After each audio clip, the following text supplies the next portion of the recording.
শারিয়ার সাবেক প্রধান বিচারপতি এবিএম খায়রুল হককে আদালতে তোলা হবে কিনা আজকে, আর যদি তোলা হয় তাহলে কখন তোলা হতে পারে, বিস্তারিত একটু জানতে চাচ্ছি আপনার কাছে।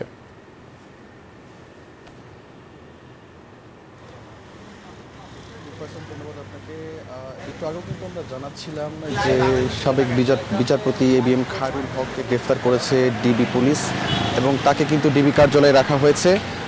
তবে তাকে গ্রেফতারের পরে আইনি প্রক্রিয়ায় তাকে কখন আদালতে প্রেরণ করা হবে সে বিষয়ে কিন্তু কোনো সুনির্দিষ্ট তথ্য এখনও ডিবির পক্ষ থেকে জানানো হয়নি। তবে দুপুর পরে সংবাদ সম্মেলনের মাধ্যমে তিনি হয়তোবা জানাতে পারেন, তখন হয়তোবা আবারও আপনাদেরকে আমরা জানাতে পারবো। একটু আপনাকে জানিয়ে রাখি যে বিচারপতি এবিএম খায়রুল হক যখন 2010 সালে দেশের 19তম বিচারপতি হিসাবে যখন দায়িত্বপ্রাপ্ত হন, তারপর থেকেই কিন্তু নানান ধরনের আলোচনা সমালোচনার সম্মুখীন হন এবং তার মধ্যে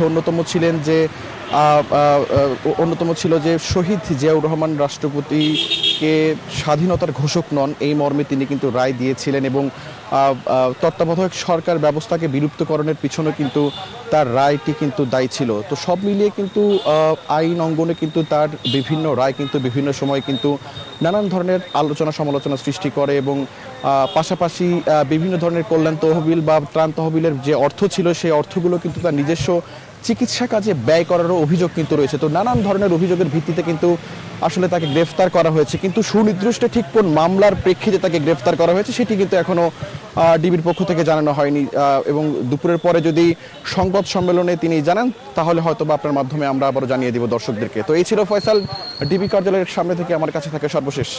বান্ডেল থাকলে প্রতি সেনমানিতে টাকা বাঁচবে।